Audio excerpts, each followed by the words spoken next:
Hook, midnight to 0:30. Most people spend 2 years on Duolingo and still can't order a coffee without panicking. Here's why. Flashcards teach you words.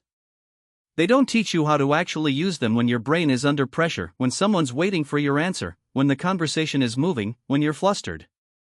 Language Life does something completely different. It doesn't give you flashcards. It drops you into a simulated life in another country and makes you live it. In the target language. And what surprised me was how quickly the pressure kicks in. Section 1, what it actually does.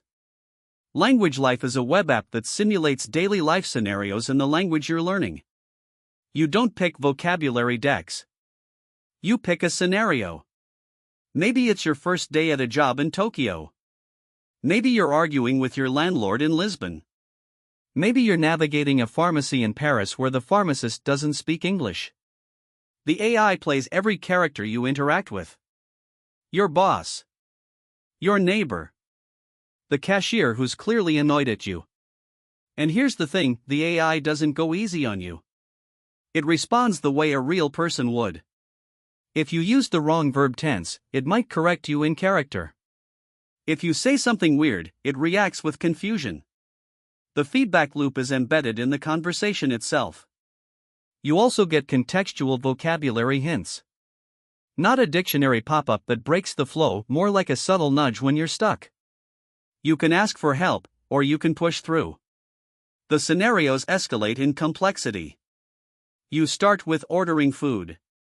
Then you're handling a complaint at work. Then you're negotiating a lease renewal. Each session feels more like a low-stakes roleplay than a test, but the language retention is real, because you're using words under simulated emotional pressure, not just recognizing them on a screen. Rehook, 2 o'clock.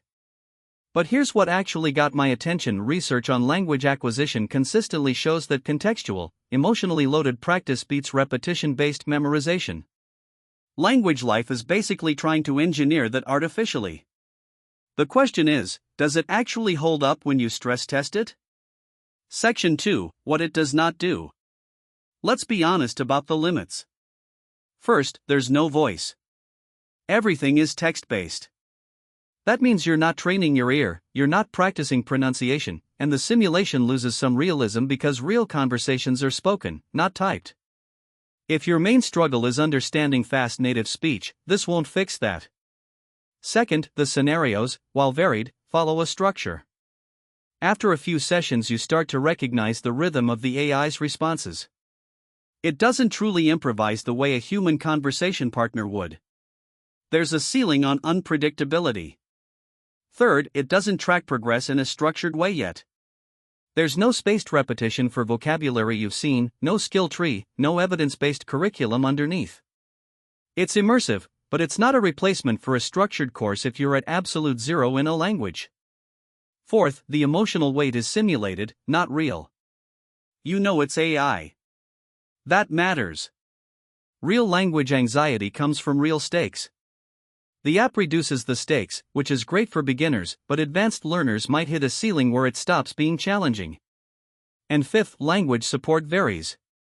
Some languages are clearly better supported than others in terms of scenario depth and AI response quality. Section 3, what it could realistically do in the future. The most obvious upgrade, voice integration. If they add spoken interaction, even using something like 11 Labs for AI character voices and speech recognition on the user side, the simulation gets dramatically more realistic. You'd be training listening comprehension and speaking simultaneously. The second realistic move, memory across sessions. Right now each scenario is largely isolated. If the AI remembered your character's name, your past mistakes, your ongoing storylines, you'd have something closer to a persistent life simulation. That's not sci-fi. That's just stateful context management. Third, adaptive difficulty. If the app tracked which grammar structures trip you up and deliberately surfaced them in future scenarios, it would close the gap between immersive practice and structured learning. That's where it could actually compete with platforms that have curriculum teams.